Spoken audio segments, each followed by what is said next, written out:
বাবা, আমার শরীরটা যে আর এই কষ্ট সহ্য করতে পারছে না।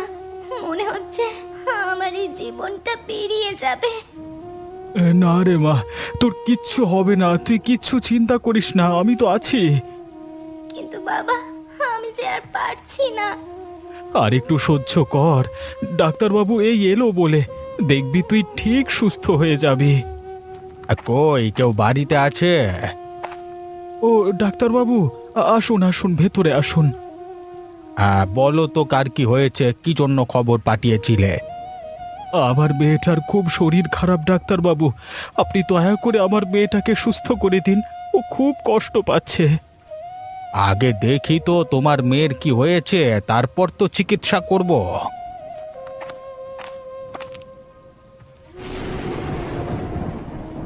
কি হয়েছে মা, তোমার কি কষ্ট হচ্ছে বলো আমাকে, আমি তোমাকে ঠিক করে দেব। ডাক্তারবাবু, ওর কথা বলবার শক্তিটুকু হারিয়েছে, আপনি দয়া করে ওকে সুস্থ করে দিন। হ্যাঁ হ্যাঁ, দেখছি, দাঁড়াও। এ কি গণেশ, তোমার মেয়ের তো দেখি হাত পা হলুদ হয়ে গেছে, চোখ মুখের অবস্থাও তো খুব খারাপ, এ তো মনে হচ্ছে জন্ডিস হয়েছে। এ কি বলছেন ডাক্তারবাবু? হ্যাঁ গণেশ, তোমার মেয়ের জন্ডিস হয়েছে, যত তাড়াতাড়ি সম্ভব তোমার মেয়েকে শহরের হাসপাতালে নিয়ে যাও। কিন্তু বাবু, আমরা তো খুব গরিব। দেখো কি করবে, আমার যেটুকু কর্তব্য আমি তোমাকে জানিয়ে গেলাম।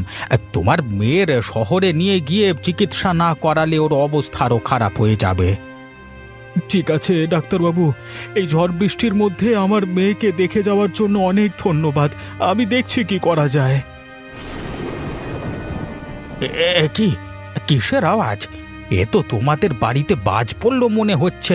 এই বাবা, আমি তাড়াতাড়ি বাড়ি যাই, নইলে বাবা চিকিৎসা করতে এসে পটল তুলতে হবে ওর বাবা। হ্যাঁ।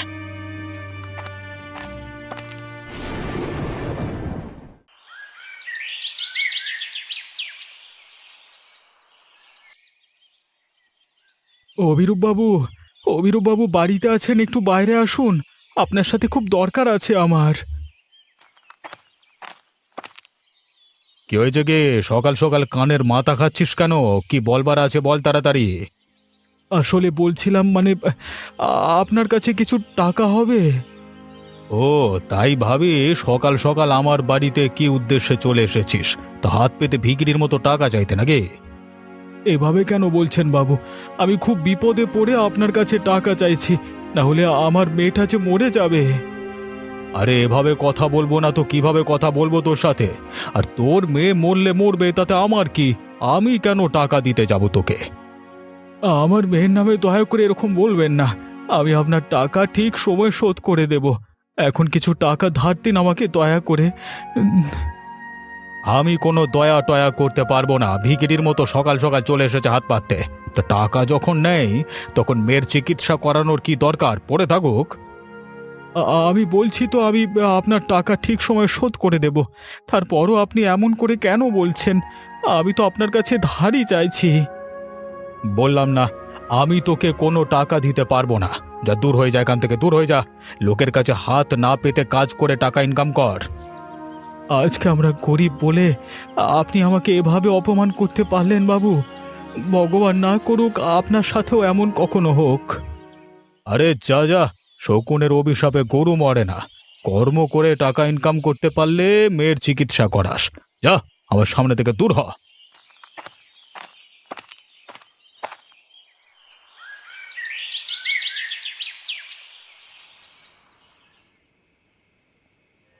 এ কি কমলা, এই ভর সন্ধেবেলায় এমন মুখ ভার করে দুয়ারে বসে আছো কেন? কি হয়েছে কি? ও কিছু না, তুমি তো সবে কাজ থেকে ফিরলে, তুমি হাত মুখ ধুয়ে নাও, বিশ্রাম নাও। আরে ও আসছে না তো তাতে তোমার কি হয়েছে? হয়তো ওর বাবার সাথে কোনো কাজে ব্যস্ত আছে, তুমি নিজের সংসারে মন দাও, সারাদিন শুধু অন্যের কথা ভাবা। আচ্ছা বলছি, আমার একটা কথা রাখবে? আবার কি কথা, বলো তাড়াতাড়ি। তুমি কালকে কাজে যাওয়ার সময় পূজার একটু খোঁজ নেবে, ও আসছে না কেন, কি হয়েছে ওর? তোমার মাথা টাথা খারাপ হয়ে গেছে নাকি? আমি এখন কাজবাজ ছেড়ে কে কেন আসছে না আমার বাড়িতে তার খোঁজ নিয়ে বেড়াবো? হ্যাঁ, আমি তো বলিনি যে কাজ বাজ বন্ধ করে খোঁজ নিতে। আমি বলেছি কাল কাজে যাওয়ার পথে রাস্তায় পূজার খোঁজ নিতে কারোর কাছ থেকে। আমি পারবো না কারোর খোঁজ টোজ নিতে। এসব ন্যাকামো বন্ধ করো তো, আমার এসব একদম সহ্য হয় না। এভাবে বলছো কেন? একটাই তো কথা রাখতে বললাম, সেটাতেও তুমি এরকম ভাবে কথা বলছো। সারাদিন রোদে পুড়ে খেটে এসে তোমার এই ন্যাকামোগুলো আমার একদম পছন্দ হয় না। হ্যাঁ, আমি পারবো না সব করতে, যত সব।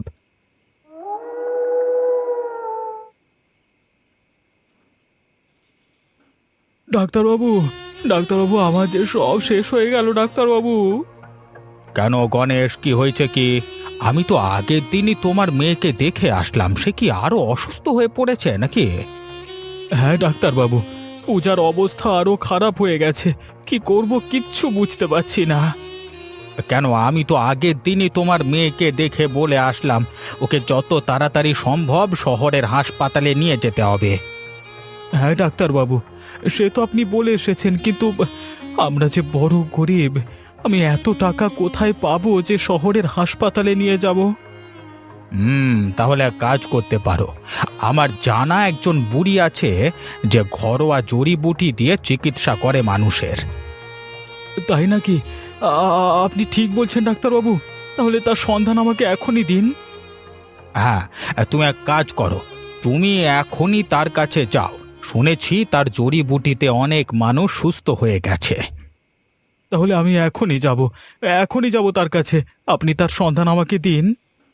হ্যাঁ।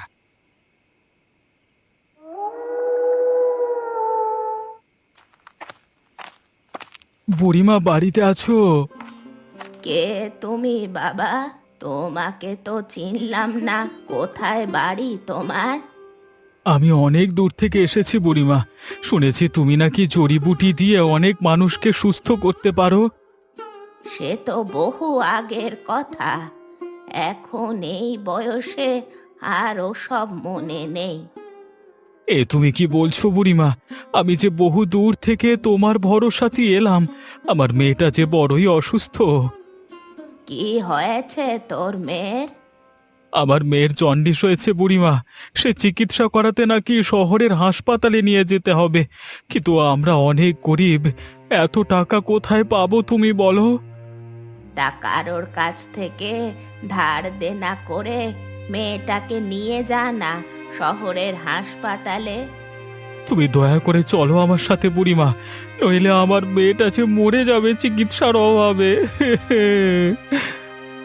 তা হয় না বাবা, আমার আর সেই ক্ষমতা নেই। বয়সের চাপে আমি সব ভুলেই গেছি। তাহলে আমার মেয়েটা মারা যাবে। আমি কি করব কিচ্ছু বুঝতে পারছি না।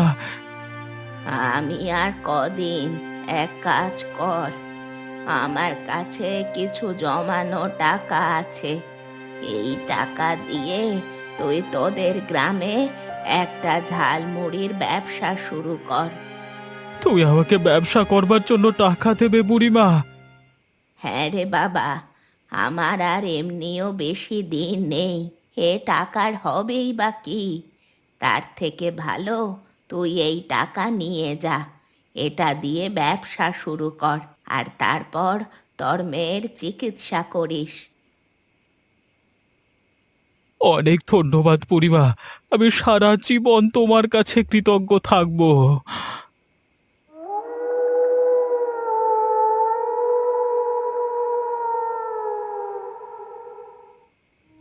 বাবা, আমার মনে হচ্ছে আমার আয়ু ফুরিয়ে এসেছে। বোকার মতো কি সব কথা বলছিস? আমি বলছি তো তোর কিচ্ছু হবে না। কিন্তু বাবা, ধীরে ধীরে তো আমার হাত পা আগের থেকে আরো বেশি হলুদ হয়ে যাচ্ছে। কি হবে বাবা? কিচ্ছু হবে না, তুই এত চিন্তা করিস কেন? তোর বাবা তো এখনো বেঁচে আছে নাকি? আমার জন্য তোমাকে অনেক অপমান সহ্য করতে হচ্ছে লোকের কাছে। আমার খুব কষ্ট হচ্ছে বাবা। তুই এত চিন্তা করিস না মা, আমি যেভাবেই হোক তোর চিকিৎসা করাবই। তুই ঠিক সুস্থ হয়ে যাবি, আমার উপর একটু ভরসা রাখ। কিন্তু বাবা, এতগুলো টাকা তুমি কোথায় পাবে? আমি যে করি হোক জোগাড় করব। তুই ছাড়া আমার কে আছে বল? তোর কিছু হয়ে গেলে আমি কি নিয়ে থাকবো? কিন্তু কিন্তু বাবা, কোনো কিন্তু না, তুই বিশ্রাম নে। আমি বলছি তো, যেভাবেই হোক আমি তোকে বাঁচাবই। তোর কিচ্ছু হবে না, দরকার পড়লে আমার প্রাণ দিয়ে তোকে বাঁচাবো রে।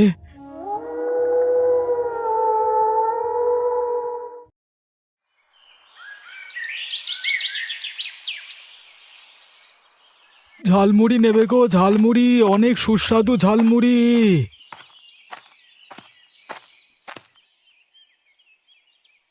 এ কি রে গণেশ, তুই এখানে আবার ঝালমুড়ির দোকান দিয়েছিস দেখছি।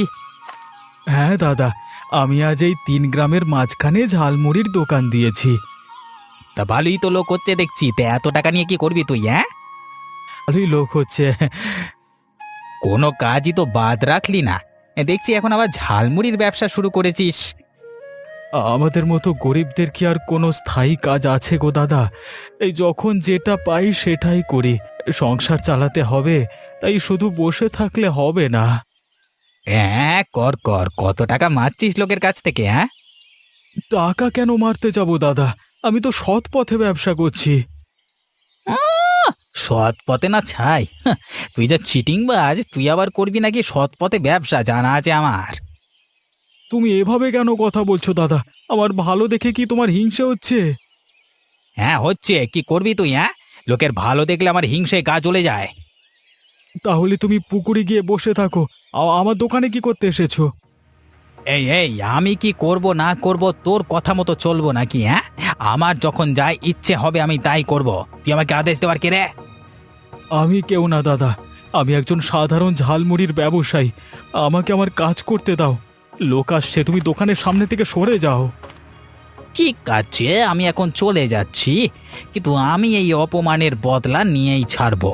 তখন বুঝবে এই প্রবীর কি করতে পারে। হ্যাঁ, তোমার কি করবার তুমি করে নিও, এখন যাও এখান থেকে। আমাকে আমার কাজ করতে দাও।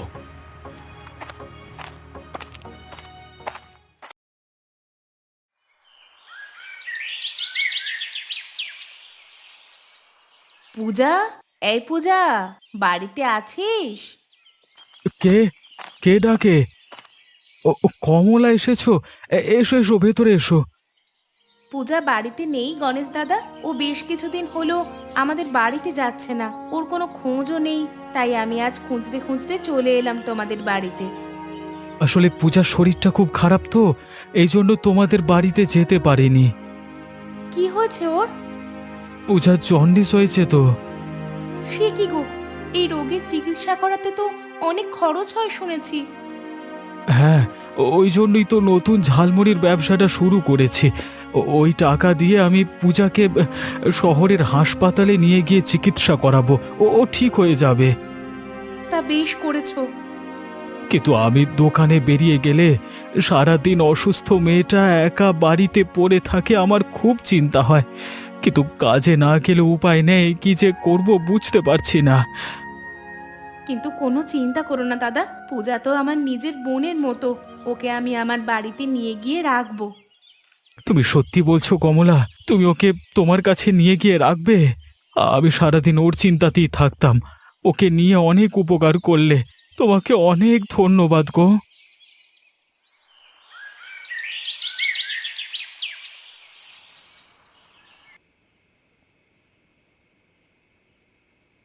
এ কি কমলা, পূজা এখানে কি করছে? আর ওইখানে শুই বা আছে কেন? আমি ওকে এখানে নিয়ে এসেছি, তাই ও এখানে আছে। সেটাই তো জিজ্ঞাসা করছি, ওকে তুমি এখানে নিয়ে এসেছো কেন? আর কার কথাতেই বা তুমি ওকে এখানে নিয়ে এসেছো? কার কথাতে মানে? আমার বাড়িতে আমি কাকে নিয়ে আসবো না আসবো সেটা তোমার কাছে জিজ্ঞেস করে আনবো নাকি? মুখে তো বেশি বলি ফুটেছে দেখছি, মেরে মুখ ভেঙে দেব। আমার বাড়িতে থেকে আমার উপরে কথা বলা। বেশি বাড়াবাড়ি করো না তুমি। একজন বিপদে আছে, আমি শুধুমাত্র তার পাশে দাঁড়িয়েছি। কে বলেছে তোমাকে সবার বিপদে পাশে দাঁড়াতে? তোমাকে 1000 দিন বলেছি আমার এসব নাটক বাটক একদম পছন্দ হয় না, তারপরও তুমি আমার একটা কথা শোনো না। মানুষের পাশে দাঁড়ানোর মধ্যে ভুলটা কোথায় যে তুমি এটা পছন্দ করো না? আমি তোমাকে এত কথার কৈফিয়ত দিতে পারবো না। তুমি ওকে এখনই বাড়ি থেকে বের করে দাও। ও কোথাও যাবে না, ও এখানেই থাকবে। তুমি আবার মুখে মুখে কথা বলছো, দেখবে আমি কি করি। হ্যাঁ, তুমি যদি আর একটাও কথা বলো, ওর বদলে উল্টে তোমাকে আমি বাড়ি থেকে বের করে দেব। তখন বুঝবে বেশি গলাবাজির ফল কেমন লাগে।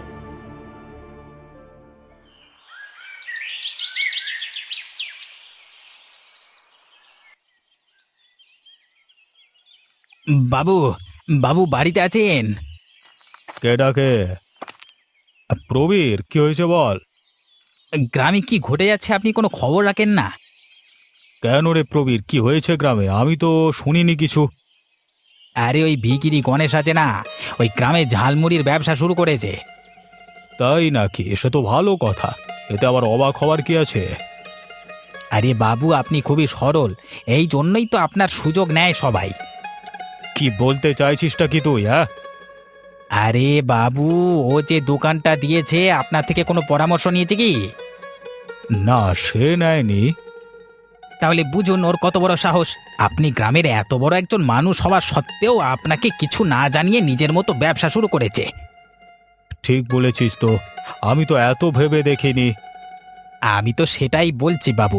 আর তাছাড়া ও যে ব্যবসা করছে আপনাকে তো কোনো রকম টাকাও দেয়নি, এ তো আপনার অপমান। তুই আমার অনেক উপকার করলি প্রবীর, ওর একটা ব্যবস্থা করতেই হবে। আমাকে অপমান?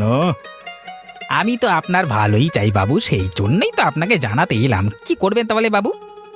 আমি আজই ওর দোকানে যাব, তুইও আমার সাথে যাবি, গিয়ে ওর দোকান বন্ধ করে দেব। চল।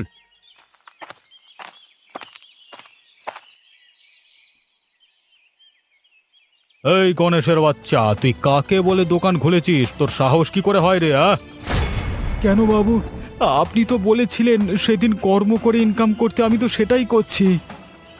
বাবু দেখুন, আপনার মুখে মুখে কথা বলছে, কত বড় সাহস হয়েছে ভিকিরিটার। হ্যাঁ, তাই তো দেখছি রে, ভিখিরিটার বড় সাহস হয়েছে, ওর একটা ব্যবস্থা করতেই হবে।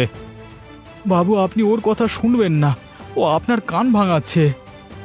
আমি কি করব না করব সেটা কি তোর থেকে জেনে করব, ছোট লোকের বাচ্চা?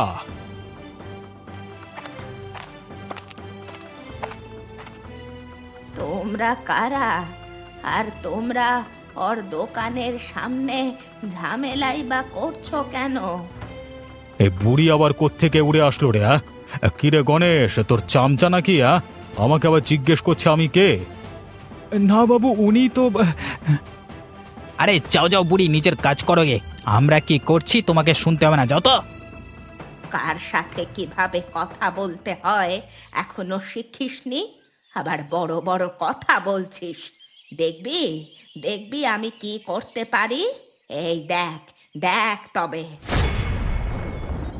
ছি ছি ছি ছি, আপনারা গ্রামের এত বড় মানুষ হওয়া সত্ত্বেও বয়স্ক মানুষদের সাথে কিভাবে কথা বলতে হয় সেইটুকুই শিক্ষা নেই আপনাদের ভেতর। হ্যাঁ, মানে এরা কোত্থেকে চলে আসলো রে বাবা? হ্যাঁ, এ অবস্থা খুব একটা ভালো না রে। এই চল চল, পালাই পালাই, পরে এসে এদের ব্যবস্থা করব। চল। ঠিক আছে বাবু, তাই চলুন।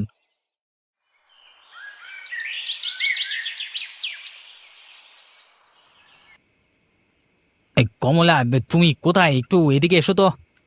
কেন, কি হয়েছে? এসোই না, তোমার সাথে একটু গুরুত্বপূর্ণ কথা আছে। হ্যাঁ বলো, কি বলবে? কমলা, আমি আমার ভুল বুঝতে পেরেছি, আমাকে তুমি ক্ষমা করে দাও। কোন দিকে সূর্য উঠলো, তুমি আজ ক্ষমা চাইছো?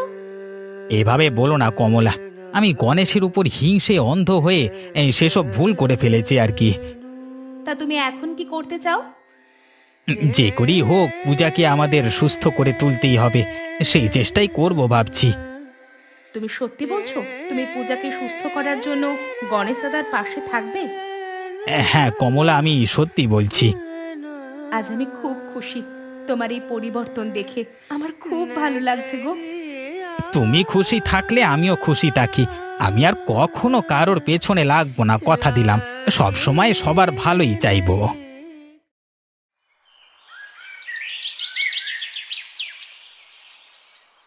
আজকে 5 মাস পর আমাদের সকলের চেষ্টায় আর গণেশের এত কষ্টের ফলে পূজা সুস্থ হয়ে উঠেছে। তোমাদের সকলকে অনেক ধন্যবাদ, বিশেষ করে বুড়িমা, কমলা বৌদি আর প্রবীরদা। তোমরা না থাকলে আমি আজকে মেয়েটাকে সুস্থ করতে পারতাম না গো। তোমার এই পরিবর্তন দেখে আমার খুব ভালো লাগছে প্রবীর। তুমি যে নিজের ভুল বুঝতে পেরে গণেশের পাশে দাঁড়িয়েছো, পূজাকে সুস্থ করতে সাহায্য করেছো, এটা দেখে আমার সত্যি খুব ভালো লাগছে। আমাকে আর লজ্জা দেবেন না ডাক্তারবাবু, আমি আগে নিজের অহংকারে আর অভিরূপ বাবুর কথায় এমন করেছিলাম। তুমি যে তোমার ভুল বুঝতে পেরে নিজেকে পরিবর্তন করেছো, এটাই অনেক। তোমাকে ক্ষমা চাইতে হবে না।